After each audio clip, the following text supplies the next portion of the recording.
그 당시 호봉제라도 총 생산량은 늘리는데 전혀 문제가 없었어요. 그 당시에는 무조건 이 지문이 일단 있으면 안 돼. 그리고 무조건 술을 잘 마셔야 돼. 무조건 윗사람한테 딱 맞추는 사람이 승진할 수밖에 없는 구조였던 거죠. 근데 97년도 IMF를 통과하면서 야, 이걸로는 한계가 있다. 기업이 뭔가 좀 빨리빨리 움직이고 외부 시장 변화에 대응할 수 있는 체계가 필요한데, 실제로 쫙 분석을 해보니까 아니 나이는 많고 경험은 많은데 회사가 성장하는데 별 도움이 안 되는 경우들도 있더라라는 걸 알게 된 거죠. 그러면서 집단적으로 도입된 제도가 성과연봉제입니다. 이 성과연봉제에서 연봉을 올리는 가장 좋은 방법은, 네, 반갑습니다. 일잘력의 일타 강사 퇴사한이형입니다. 자, 오늘 영상에서는요, 여러분 연봉에 대한 이야기 좀 할 거예요. 제가 언제나 연봉을 일수를 두지 마라, 연봉 때문에 직장생활 하지 마라, 뭐 이런 좀 말도 안 되는 소리들을 하곤 하는데, 오늘은 좀 반대로 여러분의 연봉을 올리기 위해서 회사 내에서 어떻게 생활해야 되냐, 이것을 조금 더 인사적인 관점, 어떤 분들한테는 되게 재미없을지도 모르겠어요. 어떤 분들한테 되게 궁금했던 내용을 쫙 이렇게 정리해주는 그런 강의가 되지 않을까 싶습니다. 특별히 인사팀, 채용팀 분들은 오늘 영상 끝까지 꼭 보시면 좋겠고요. 다가올 채용과 인사제도에 대한 저의 의견까지 같이 말씀드리도록 할 테니까, 지금까지 직장생활 한 것보다 앞으로 할 길이 더 멀다 하시는 분들도 끝까지 주목해서 보시면 좋겠습니다. 구독과 좋아요, 알람 설정을 해두시면 여러분의 연봉은 계속해서 오를 수밖에 없습니다. 자, 일단 좀 장황할 수는 있는데 제가 한국의 인사제도의 변천사를 한번 쭉 정리를 좀 해볼게요. 나는 인사직무도 아닌데 내가 뭐 저런 까지 알아야 돼? 이렇게 생각할 수 있지만요, 인사제도는 여러분이 다 적용을 받는 내용입니다. 그래서 이 제도가 어떤 회사는 이런 제도, 어떤 회사는 이런 제도, 모든 것을 딱 정확하게 규정할 수는 없지만 가장 대표적인 유형이 어떤 게 있는지, 왜 그런 것들이 있었는지를 한번 알아보고, 여러분들은 각 제도에 어떻게 영향을 받고 이 제도 안에서 어떻게 연봉을 올릴 수 있을지, 그 대략적인 평가와 연봉 선정 방식에 대해서 함께 알아보도록 하겠습니다. 자, 일단 좀 거창할 수 있지만요, 인사제도의 변화.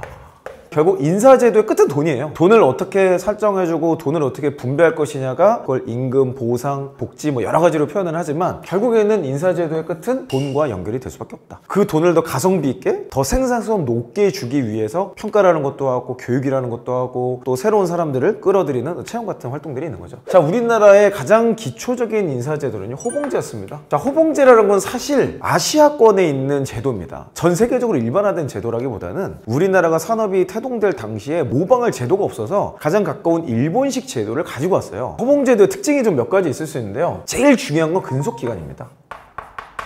공무원이나 여러 조직들이 호봉제를 채택하고 있죠. 또 제조업에서도 호봉제를 하는 곳이 많습니다. 호봉제를 어떤 분들은 굉장히 구태하고 옛날 제도로 생각하시는 분들이 있는데 맞는 말이기도 해요. 하지만 꼭 그렇게만 볼 수는 없는 게, 비교적 안정적인 산업 구조를 가지고 있다면 사실 호봉제가 모든 직원을 만족시킬 수 있는 좋은 방법이기도 합니다. 그래서 근속 기간이 가장 중요해요. 이게 어떤 조건에서 가능하냐면요, 고도 성장기 때 가능합니다.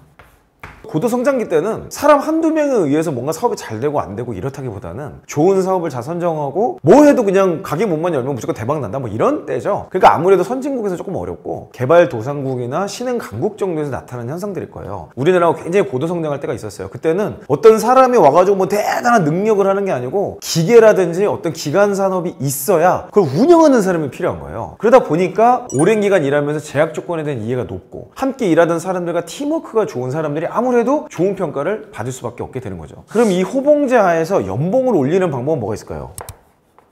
당연히 일도 잘해야 되고 관계도 좋아야 되고 여러 가지가 있지만 제일 중요한 거는 로열티입니다. 그래서 왜 우리가 SNL이나 막 이런 거 보면은 무슨 애기 낳기 전까지 막 전날까지 일하고 막 이런 거 있잖아요. 그게 호봉제라는 큰 구조 속에서 일어나는 당연한 현상이에요. 로열티가 있는 사람이 장기 근속하겠죠? 장기 근속을 할수록 우리 회사에 일하는 방식이 숙달되겠죠? 그 숙달된 방식을 사람들에게 가르칠 수 있죠? 그러니까 로열티 있는 사람이 보통은 성과를 잘 냅니다. 로열티 있는 사람들이 내는 대표적인 행동은요, 야근을 많이 해요. 로열티 있는 사람들이 하는 다양한 행동 중에 대표적인 것들은 팀워크와 관계를 굉장히 중요시합니다. 그러니까 야근을 많다라고 제가 표현을 했지만, 야근을 불사해서라도 나에게 맡겨진 일을 완수하겠다, 일종의 책임감 같은 것들이 아주 중요한 성과와 또 직접적인 성과가 안 나더라도 그 태도와 관점 하나만으로도 조직 내에서 인정받고 승진하고 발탁되는 일들이 일어날 수 있는 제도가 바로 이 호봉제입니다. 그러다 보니까 옛날에 우리나라 고도 성장기 때 호봉제를 대부분 채택할 당시에는요, 채용 공고문에 가장 많이 나오는 문구가 뭐였냐, 은퇴를 여기서 뼈를 묻을 수 있는 기업, 이런 채용 카피들이 여기서 제일 많이 나오는 거예요. 호봉제였기 때문에 가능한 거죠. 오래 있을수록 급여도 올라가고 오래 있을수록 능력 있는 위치에 올라가니까 임원들은 당연히 장기 근속자들이고 외부에서 온 사람이 갑자기 임원을 한다? 이거 참 생각하기 쉽지 않은, 지금으로 치면 공무원이나 공기업 조직을 생각하시면 딱 이해가 될 겁니다. 이게 무조건 좋은 점만 있냐? 그렇지 않은 점도 있죠. 우리나라가 경제에 굉장히 큰 영향이 온 게 있어요. 그게 언제죠? 1997년에 IMF의 외환 위기를 겪습니다. 대기업부터 해가지고 막 어마어마하게 줄도사네요. 오죽하면 그거를 소재로 한 영화도 있잖아요. 그 영화 한번 꼭 보세요. 국가 부도의 날인가? 그 당시의 상황을 정말 잘 묘사하고 있어요. 버블들이 막 끼고 뭘 해도 막 잘 되고 사람들 흥청망청 돈 쓰고 너도나도 부동산에 막 난리일 때야. 다 돈 빌려가지고 사업하면 또 잘 돼. 막 이러니까 돈을 벌고 하니 그 당시 호봉제라도 총 생산량은 늘리는데 전혀 문제가 없었어요. 그 당시에는 무조건 이 지문 일단 있으면 안 돼. 그리고 무조건 술을 잘 마셔야 돼. 무조건 윗사람한테 딱 맞추는 사람이 승진할 수밖에 없는 구조였던 거죠. 근데 97년도 IMF를 통과하면서 야, 이걸로는 한계가 있다. 기업이 뭔가 좀 빨리빨리 움직이고 외부 시장 변화에 대응할 수 있는 체계가 필요한데, 실제로 쫙 분석을 해보니까 아니 나이는 많고 경험은 많은데 회사가 성장하는데 별 도움이 안 되는 경우들도 있더라라는 걸 알게 된 거죠. 그러면서 집단적으로 도입된 제도가 성과연봉제입니다. 아마도 현재 우리나라의 대다수 많은 기업들이 여기에 해당이 될 거예요. 물론 제조나 기능직은 아직도 여전히 호봉제가 굉장히 많죠. 성과 연봉제로 넘어오면서 중요한 키포인트가 조금 바뀝니다. 이제는 근속기간보다는 성과의 크기가 더 중요해지는 거예요. 그래서 성과를 잘 내는 사람들, 성과에 최적화된 사람들을 이때부터 찾기 시작해요. 그러면서 그때부터 경력 채용이 많이 생기기 시작합니다. 다른 데서 성과 냈던 사람을 스카우트해오는 이런 내용들이 막 나타나기 시작하는 거예요. 뭐 예전에도 호봉제일 때도 스카우트가 물론 있었지만 아주 고위직이나 특출난 일부 케이스였다면 이것이 다양하게 확대되는 데는 성과연봉제에 굉장히 큰 영향을 가졌습니다. 이 제도가 생성되는 조건은 어떤 거냐면요, 산업의 성숙기예요. 그래서 이제는 성과를 내는 곳에 더 큰 투자가 이루어지고 성과가 못 내는 데는 구조조정들이 많이 일어납니다. 구조조정이라는 게 무조건 나쁜 말은 아니고요. 구조를 바꾼다는 뜻입니다. 물론 거기에는 뭐 해고도 있을 수 있고 명예퇴직 같은 게 있을 수도 있죠. 그렇지만 구조조정의 단계나 레벨이 굉장히 다양한데 그중에 가장 기초적인 게 사업을 통합한다든지 배치를 바꾼다든지 과업을 재설정한다든지 뭐 이런 것들이에요. 이런 것들을 쭉 정리하다 보니까 그 사업부에 맞는 성과를 내는 사람들의 특징들을 분석하게 되고, 그래서 국가적 차원으로나 뭐 기업 차원으로나 더 성장할 수 있도록 지속적인 구조조정에 특화된 제도가 성과연봉제라고 보면 됩니다. 예전에는 받는 총액이 거의 정해져 있었어요. 근데 성과연봉제로 넘어오면 어떻게 돼요? 성과급이 붙는 거예요. 그 얘가는 변동급이라고 합니다. 내가 연봉을 많이 받는 방법은 변동급인 성과급을 많이 받는 거예요. 총 연봉 자체는 호봉제보다 더 상승할 수 있어요. 단 여기 전제 조건은 뭐냐면 성과급이 얼마나 되냐라는 거예요. 최근에 여러 대기업들에서 있었던 성과급 파동이라고 해야 될까요? 이슈라고 해야 될까요? 매년 지금 그런 이슈들이 계속 나오는데 총 보상이 여기에 걸렸기 때문에 그렇습니다. 아마도 성과급을 운영하는 대다수의 회사는 회사가 성과를 내면 더 성과 쉐어를 해주고 회사가 성과를 못 내면 성과급을 지급 안 하는 형태를 취하고 있을 거예요. 법적으로나 인사적으로나 아마 그렇게 갈 겁니다. 근로자 입장에서는 성과급을 당연히 받을 수 있는 기본급으로 인식하는 경우들이 있죠. 거기서 갭이 생기면서 일어나는 사회현상이라고 볼 수 있어요. 이 성과 연봉자에서 연봉을 올리는 가장 좋은 방법은 이거는 일종의 산업으로 옮기는 게 될 수도 있어요. 대기업 같은 경우는 여러 그룹사를 가지고 있죠. 법인 간 이동이 자유로운 회사도 있고 그렇지 않은 회사도 있는데 어찌됐건 산업으로 옮기는 것은 성과급 펀드 자체가 바뀌는데 굉장히 주요 영향이 있기 때문에 돈이 되고 돈이 벌리는 산업 혹은 사업부를 이동하는 것이 가장 좋다. 제가 여러분들께 퇴사의 기준이나 퇴사할 때 이런 걸 고려하세요라고 말씀드리면서 제일 1번으로 꼽은 게 뭐였는지 기억나세요? 성장 기회였습니다. 성장의 기회의 핵심으로 꼽는 게 매출의 성장이었죠. 일단 매출이 성장해야만 무언가 기회도 생기고 그 뒤에 무언가 경력도 쌓을 수 있게 되는 거거든요. 매출이 성장한다는 것이 곧 성과급과 직결된다고 말할 수는 없지만 그럼에도 불구하고 매출이 성장하는 곳이라야만이 성과급에 대한 걸 논의할 수 있는 기초 조건이 해당이 돼요. 물론 성과급이라는 건 수익을 기준으로 분배하는 거긴 합니다만 수익만 가지고 또 평가하지는 않거든요. 그래서 저는 여러분께 제안드리고 싶은 것은 매출과 수익이 동반 성장하면 베스트. 그렇지 않더라도 매출이 성장하는 곳으로 이동하는 것을 생각해봐라. 그게 회사 내에서 부서 이동이건 회사 자체를 옮기는 것이건 성장하는 곳으로 가야 여러분의 연봉도 같이 상승할 수 있다는 것을 기억하시면 되겠습니다. 여기서 또 연봉을 올릴 수 있는 두 번째 방법은요, 목표 자체를 상향 조정하는 거예요. 목표를 상향 조정하면 내가 뭐 개고생하는 거 아닙니까? 물론 맞죠. 근데 성과 연봉제라는 것의 기본 철학과 전제 조건이 뭐냐면 일을 잘하고 열심히 열심히 하는 사람에게 많이 분배하겠다. 이게 이 철학의 기본입니다. 호봉제는 오래 다니는 사람에게 많이 부여해라. 이것이 철학이었다면 성과경제부터는 그 기조가 굉장히 많이 바뀌는 거예요. 그러다 보니까 노사 갈등이나 이런 게 보통은 여길 넘어오는 과정에서 막 뭐가 많이 생기죠. 이게 철학이 달라서 그래요. 이 성과연봉제를 오해하는 경우도 굉장히 많이 있고요. 너무 성과 그러다 보니까 이런 기업에서 나타나는 대표적인 특징이 뭐냐면 악덕 상사들이 보통 여기서 탄생합니다. 그래서 상사가 뭐 대단한 건 안 해도 그냥 부하직원을 죽치는 거예요. 더해 성과 못 냈어 너 꺼져 막 이러면서 막 잡아죽치고 비틀고 하다 보면 어찌됐건 단기 성과는 나잖아요. 그래서 성과급이라는 것 자체가 장기 성과가 아니라 단기 성과로 대부분 측정을 하기 때문에 단기에 무조건 성과 내면 돈을 많이 받는 거야. 그리고 그게 마치 좋은 상사처럼 표상으로 제시됐던 적이 한때 있어요. 그러다 보니까 아직도 옛날식 기업 문화를 가진 회사들은 성과를 무조건 내는 악덕 상사라고 해야 될까요? 부하 직원을 잡아 족치는 상사를 굉장히 긍정적으로 평가하는 경우들이 있을 수 있다라고 좀 말씀을 드리고 싶습니다. 근데 그러다가 이제 우리나라에 또 다시 한 번의 위기가 옵니다. 2008년도, 7년도, 8년도 넘어가면서 우리나라에 금융위기가 와요. 이때 또한 중견기업도 중소기업도 중소사회만 팍팍 일어납니다. 이 금융위기에 대한 게 리먼 브러더스 사태를 통해서 전 세계적인 금융위기가 한번 샥 휩쓸고 지나가고 그 다음에 그 자리를 채우기 시작한 게 4차 산업혁명입니다. 2010년도를 전후하면서 4차 산업혁명의 물결이 막 예견되고 그런 것들이 막 나오기 시작해요. 지금은 되게 당연한 것들이 그 당시에는 되게 생소한 개념들이었어요. 자, 이제는 성과연봉제도 아니다. 왜냐면 호봉제와 성과연봉제의 차이는 단순히 임금 지급 방식 또는 평가 방식의 차이였어요. 근데 이 구조만으로는 기업이 지속적인 성장하는데 한계를 계속해서 경험하게 된 거예요. 그러면서 바뀌고 제시되고 있는 인사제도가 뭐냐? 바로 직무급제도입니다. 직무급 막 검색만 해봐도 지금 막 연락 쏟아져 나옵니다. 공무원들도 다 직무급 제도로 가니 뭐 공기업 다 바꿔 막 이러면서 뭐 이런 것들을 혁신제도로 소개하는 그런 분들도 굉장히 많고요. 실제 기업에서 직무급을 도입하려고 노력을 많이 하죠. 근데 우리나라의 노동법이나 이런 거가 너무 스트릭트한 부분이 있고 이걸 있는 그대로 적용했다가는 어마어마한 문제들이 발생할 수 있어. 그래서 많은 기업들이 이것을 한 방에 막 빠바박 정리하는 게 아니고요. 할 수 있는 것들을 단계적으로 적용을 합니다. 그래서 이때 키가 되는 게 뭐냐? 바로 직무예요. 직무. 제일 먼저 적용하는 게 뭐냐? 채용 단계에서 이걸 먼저 적용합니다. 그래서 지금 채용하는 거 보면은 대부분 직무 중심 채용, 직무 무슨 경험 중심 채용, 스펙도 필요 없고 학력도 필요 없고 다 필요 없어. 근데 직무 경험 필요해. 이렇게 얘기하죠? 그게 채용이 이미 이거 먼저 바뀐 거예요. 그리고 교육이 또 어떻게 바뀌어요? 교육이 예전에 호봉제 때는요, 언제나 로열티 교육, 언제나 가치관 교육, 언제나 인성 교육 이런 거였어요. 여기는 대부분 그런 거였어. 성과연봉제 때 그게 조금씩 균형을 갖추기 시작하다가 점진적으로 직무급으로 오면서 어떤 일이 생기냐? 공채가 사라집니다. 왜? 로열티보다 더 중요한 게 직무급. 특정 직무에 역량 있는 사람들을 뽑아라 이렇게 나오고 있어요. 그럼 이 제도가 조금 변형되고 일본식으로 발달한 게 역할급인데 비슷하면서도 조금 다릅니다.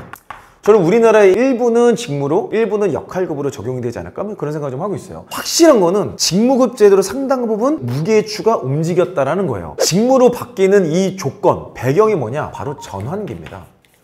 사실 언제까지 이 전환이 일어날지는 현재로서는 알 수가 없어요. 새로운 기술이 계속 나오고 AI가 나오고 막 로봇이 나오고 뭐 블록체인이 나오고 별의별 일들이 지금 마구마구 일어나고 있거든. 이 격변이 누구도 예측이 안 되고 누구도 준비할 수가 없는 거예요. 그래서 직무급의 기본적인 철학은 뭐냐면 가장 변화를 빨리빨리 그리고 나이나 학력이나 기본 조건 다 됐고 이 직무 요건을 가진 사람에게 연봉을 주자. 그리고 이 사람들에게 실질적 권한을 행사할 수 있도록 역할을 주자 해서 직무급과 연결된 게 직책급입니다. 그래서 연봉을 올리는 가장 좋은 방법은 뭐냐면요, 직책을 부여받는 거예요. 첫 번째는 4차 산업혁명과 연결된 직무를 갖는 게 가장 연봉이 빨리 높아져요. 예를 들면 한때 우리나라에도 코딩 광풍이죠. 광풍. 코딩 배우면 뭐 다 연봉 뭐 이렇게 받는 줄 알았잖아요. 지금 어때요? 거품이 계속 빠지고 있죠. AI가 발전할수록 개발하는 역량이 상당 부분 대체가 될 겁니다. 자, 어찌됐건 간에 4차 산업과 연결되어 있는 직무가 당연히 연봉을 많이 받습니다. 첫 번째는 직무를 선정하는 곳에서부터 연봉이 바뀌고요. 두 번째는 그 안에서도 직책을 맡는 것이 연봉을 높이는 가장 빠른 길입니다. 자, 왜냐면 직무급은 그 직무의 전문성만 가지고 얘기하는 거예요. 누가 승진을 빨리 하냐? 누가 거기에 리더십이 되냐? 결국에는 이 직무에 가장 특화된 사람, 이 직무의 전문성을 가진 능력을 가진 사람들을 리더십으로 세웁니다. 그래서 이 직책을 얻을수록 여기에 뭐가 붙냐?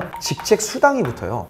자, 요 내용이 조금씩 보완 발전하는 겁니다. 호봉제는 총액이 정해져 있었잖아요. 근데 성과연봉제는 총액을 줄이든 뭐 유지를 하더라도 성과의 크기에 따라 성과급이 변동이 됐어. 근데 여기는 그것도 엎쳐지는데 거기에 또 올릴 수 있는 게 바로 직책 수당이라는 것들을 붙는 거예요. 그래서 이 직무급을 조금 더 보상에 적용한 회사일수록 직책 수당이 굉장히 다양합니다. 다양한 직책 수당을 넣어야 또 상황에 맞게 넣었다 뺐다도 할 수 있고 이 사람을 세웠다 내렸다도 할 수 있고 이런 것들이 굉장히 자유롭게 움직일 수 있기 때문에 변화에 빠른 인사제도라고 생각하고 있는 거죠. 물론 이게 이게 뭐 정답이냐? 그 뒤에 또 뭐가 있을 거예요. 하지만 어쨌든 많은 기업들이 점진적으로 호봉제에서 성과연봉제로, 성과연봉제에서 직무급 제도로 움직여 가고 있다. 아무리 호봉제라고 하더라도 채용은 직무급 방식으로 합니다. 아무리 호봉제라고 하더라도 교육은 직무급 방식으로 해요. 이미 사회적인 트렌드는 변화를 하고 있다는 거죠. 자, 그럼 요 세 가지 그냥 쭉 다 결론을 내서 직무급까지 왔을 때 고액 연봉을 받을 수밖에 없는 사람들, 빨리 승진하고 직책을 맡고 전문가라고 호평을 받는 그런 위치에 올라가는 사람들의 특징이 뭘까요? 당연히 직무 전문 역량을 바탕으로 직책을 가지고 있으면서 고수익 사업부와 산업에서 근무를 하는 사람이겠죠? 그러면 이 산업에서 누가 얘기를 올리냐? 당연히 직무가 전제 조건이지만 회사에 로열티가 있는 사람이라고 이야기할 수 있습니다. 물론 지금 시대에서 회사에 로열티를 운운하는 것은 적합하지 않아 보일 수도 있어요. 그런데 진짜 재밌는 건요, 여전히 임원분들은 이것을 기대하고 있습니다.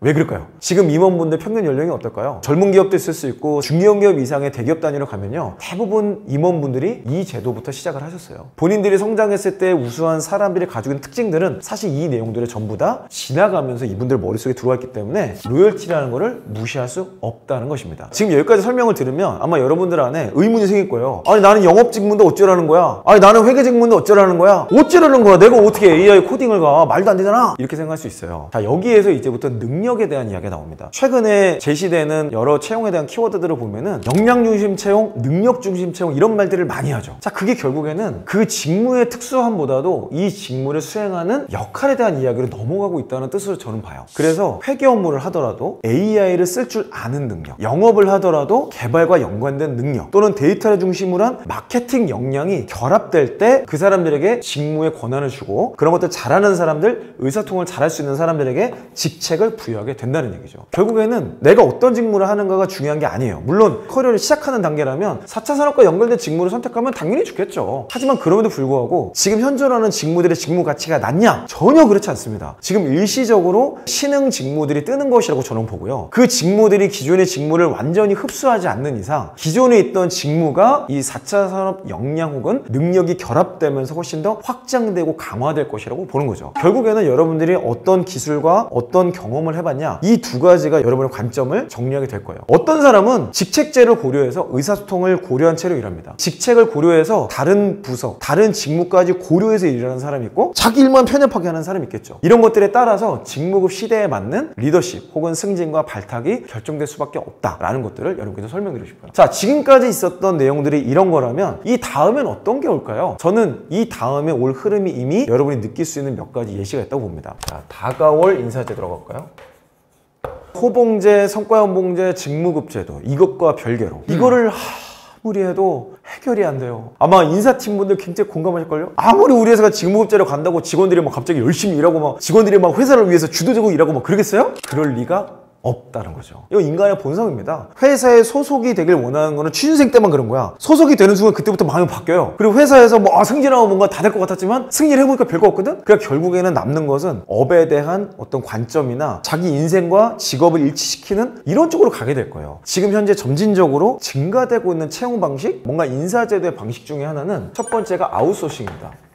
야, 아웃소싱이라는 단어 썼더니 또 어떤 분이 야, 그게 언제적 얘긴데 지금 뭐 다가오리라고 뭐 얘기하고 있냐? 그러면서 저한테 뭐 엄청 뭐라고 하시는 분 있을지 모르겠어요. 좀 끝까지 들어보세요. 예전에는 아웃소싱이요, 특정 기능을 그냥 수행해주는 정도였어요. 예를 들면 물류 업무를 아웃소싱 해주는 거야. 우리 회사가 그런 물류센터를 다 가질 수 있을 수 없기 때문에 그냥 아웃소싱을 주는 거예요. 생산 마찬가지예요. 제조, 설계, 디자인 이런 거나 다 할 건데 생산은 너희가 좀 맡아줘. 그러면서 발전한 게 OEM, ODM 이런 것들로 산업 자체가 발전하게 된 거죠. 근데 이게 예전에는 기능적인 부분을 사업화시켜서 이것들을 아웃소싱 했다면 지금은 점차 뭘로 바뀌냐? 전문성의 아웃소싱화가 되고 있습니다. 여러분들이 마케팅 아웃소싱 이렇게 한번 검색을 해보세요. 그러면 되게 다양한 기업들이 뜰 겁니다. 심지어 인사 아웃소싱이라고 검색해 보셔도 다양한 아웃소싱 기업이 나옵니다. 물론 아직 이 개념이 직무의 아웃소싱이라는 것이 보편화되어 있지 않고 전문화 단계까지 못 갔기 때문에 뭐 이게 뭐야 뭐 이렇게 생각할 수도 있지만 점진적으로 변화되고 있는 추세라는 거예요. 최근에 제가 만났던 여러 기업들 중에 한 군데가 개발 자체를 아웃소싱을 해주는 거였어요. 코딩을 해주는 기능적인 걸 얘기하는 게 아니고 그 회사의 제품 기획부터 개발 플랜을 짜주고 함께 개발하고 유지 보수와 운영까지 같이 하는, 사내에 개발팀을 별도로 두지 마세요. 우리가 다 해드릴게요. 그러니까 그 기능 전체를 가지고 오게 되는 거죠. 그러면 그 회사는 개발은 해주세요. 우리는 설계와 고객 경험에 집중하겠습니다. 자, 지금 이런 게 가장 먼저 일어났던 게 디자인과 생산, 개발. 원래는 회사 내에 있었던, 당연히 회사 안에 있어야 됐다고 했던 직무와 조직이 기능을 좀 더 확장돼서 보는 거죠. 점진적으로 이것을 아웃소싱화하게 되는 거예요. 왜 이런 일이 일어날까요? 이거는 컨설팅 같은 거로 보시면 돼요. 나는 마케터로서 조금 더 보다 전문적인 기술을 함양하고 싶어. 한 회사에 갇혀있고 싶지 않아. 자유롭게 일하고 싶은 사람들이 점점 늘어나는 거예요. 그러니까 이제는 직무 전문가들이 모이는 회사가 직무 아웃소싱으로 넘어가게 되는 거죠. 우리 회사 인하우스에 있는 개발자들보다 저 개발사 맡기면 훨씬 더 빠르고 품질이 좋아? 안 맡길 이유가 없는 거예요. 그런 식으로 점진적으로 기능이 분화되고 이 영역이 확장되면서 사실 회사 내에 정말 갖추어야 될 직무, 회사 안에 정말 반드시 가지고 있어야 될 인력풀이 어떤 것이냐라는 것을 지금 기업들은 다시 재검토하고 있다는 겁니다. 기능의 아웃소싱에서 역량의 아웃소싱화로 넘어가고 있다는 게 첫 번째 흐름이라고 저는 보여지고 있고요. 두 번째는 바로 긱워커입니다. 사실은 아웃소싱의 다른 형태죠. 예전에는 긱워커가 1차원적으로 봤을 때 뭐 배달하고 서비스와 관련된 그런 영역이었어요. 뭐 숨고 뭐 이런 거죠. 내가 어떤 일 하고 싶은데 이거 하실 사람 뭐 이렇게 해가지고 경매 방식으로 할 수도 있고, 이 일 해봤어요 그러면 아르바이트처럼 붙을 수도 있는 거고, 일종의 프리랜서 같은 거죠. 내가 일하고 싶을 때 내가 일할 만큼 내가 일하는 방식으로 아르바이트 형태였다면 이게 조금 더 확장된 형태의 프리랜서로 가는 거예요. 사실 이거를 혼자 할 거야 그럼 긱워커 2.0이라고 하거든요. 긱워커라는 개념이 사실은 프리랜서의 확장판이라고 보는데, 나 혼자 할 사람은 이렇게 되는 거고요. 이게 내가 뭐 영업이나 외부랑 계약을 하고 막 이런 거 다 귀찮고 나 내일만 할래 하는 사람들이 모인 곳이 긱워커의 아웃소싱 회사가 되는 거죠. 사실 이 두 가지는 동전의 양면 같은 거고 하나의 구성 요소이자 집합단체라고도 볼 수 있는 겁니다. 제가 앞으로 보고 있는 직업의 미래, 고용 형태를 본다면 좀 더 자유롭게 일하고 싶죠. 좀 더 다양한 업무를 해보고 싶죠. 새로운 환경에서 새로운 방식으로 일해보고 싶죠. 그런 자극과 자유로움을 추구하기에는 이 두 형태가 점진적으로 발달되지 않을까라는 생각이 드는 거예요. 스타트업에서는 이렇게 일하는 방식이 꽤 보편화되어 있습니다. 그리고 이미 프리랜서들이 모이는 플랫폼만 가도 굉장히 많은 분들이 이런 형태로 먹고 살고 있죠. 그리고 심지어는 여기에서 잘하시는 분들이 대형 프로젝트를 수주하거나 거기 핵심 멤버로 들어가는 경우들이 점진적으로 일어나고 있습니다. 자, 이게 발달되면 시간이 지날수록 직무와 그 직무의 전문성만 남게 될 것 같아요. 그래서 이 다음으로 보고 있는 하나의 구조를 DAO, 다오 시스템이라고 합니다. 블록체인 기반의 팀을 꾸리는 방식, 임금의 새로운 지급 방식 뭐 이런 것들이에요. 핵심은 모든 급여를 코인으로 지급을 하는 겁니다. 코인으로 지급한다는 것 자체가 뭐예요? 국경이 사라진다는 거예요. 그리고 한 국가의 근로기준법에 귀속되지 않는다는 겁니다. 전 세계적으로 이게 발전되면 업무가 표준화되고 대부분 디지털화가 되겠죠. 또는 디지털화된 업무로부터 코인을 지급하는 방식, 스마트 컨트랙이라고 하는데, 업무의 목표와 결과물까지 전부 다 규정이 되어 있고 그 일을 해낼 수 있는 능력 있는 사람이라면 누구나 들어와라 라고 계약서를 제시하는 거고요. 그 결과물을 내는 즉시 코인으로 급여를 지급받는, 심지어 성과급까지 조건에 의해서 지급받는 형태로 아주 즉시적이고 내가 원하는 프로젝트만 참여할 수 있는 구조가 만들어지고 있어요. 저는 제2의 코로나 같은 사태가 온다면 우리가 이커머스가 익숙하지 않았으나 코로나를 통해서 바로 익숙해졌듯이 이런 형태가 아마도 많이 일어나지 않을까. 긱워커 1.0이라는 것이 처음 시작된 게 불과 10년 전 얘기거든요. 우버, 에어비앤비 이런 것들이 사실 긱워커의 기초 개념을 만들었던 건데, 그게 지금은 굉장히 일반화되어 있고 아주 고유의 직업으로 인정받고 있는 시대를 살고 있단 말이에요. 시간이 지날수록 점진적으로 이쪽으로 갈 확률이 매우 높습니다. 하지만 결코 바뀌지 않는 것은 여러분이 냈던 성과가 어떤 것이냐, 나는 어떤 영역에서 전문성을 가지고 있는가를 스스로 설명할 수 있는 사람만이 단순히 한 개 기업에 고용돼서 일을 하는 차원을 넘어서서 외부에서도 인정받고 더 큰 돈을 벌 수도 있다는 거죠. 내가 창업을 하고 사업을 하고 이런 개념을 떠나서 내가 할 수 있는 영역의 크기, 내가 가지고 있는 경험의 내용 가지고 여러 개의 직업을 동시에 운영할 수 있는 시대가 점진적으로 오고 있다고 말씀드리고 싶습니다. 과거부터 미래까지 제가 쭉 다 조망을 해봤는데요. 자, 이런 상황에서 여러분들의 연봉, 미래지향적까지 고려해서 여러분들이 지금 하셔야 될 게 뭘까요? 여러분의 경력 기술서를 탄탄하게 만들어가는 겁니다. 내가 어떤 배경에서 어떤 문제를 해결해봤고 어떤 생산성을 올려봤고 어떤 식으로 의사통에 도전해봤습니다. 이